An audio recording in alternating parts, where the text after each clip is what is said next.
Alcei a perna no bingo e saí sem rumo certo. Olhei o pampa deserto e o céu fincado no chão. Troquei as rédeas de mão, mudei o pala de braço e vi a lua no espaço, clareando todo o rincão. E a trotezito no mais. Fui aumentando a distância, deixar o rancho da infância coberto pela neblina. Nunca pensei que minha sina fosse andar longe do pago e trago na boca o amargo de um doce beijo de China.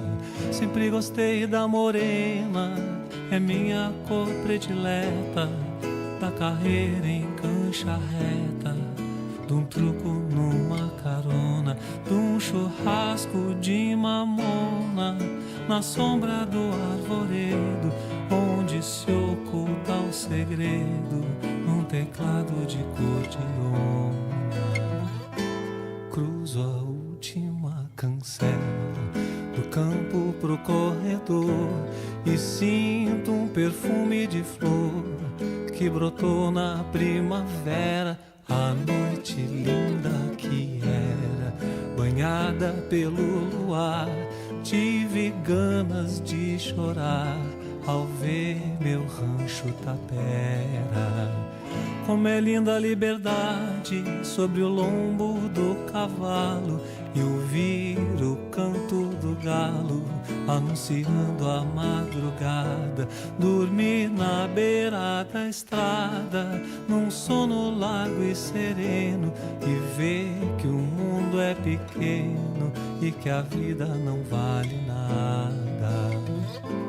O pingo tranqueava largo na direção de um bolicho, onde se ouvia o cochicho de uma cordiona acordada. Era linda a madrugada, a estrela d'alva saía no rastro das Três Marias, na volta grande da estrada.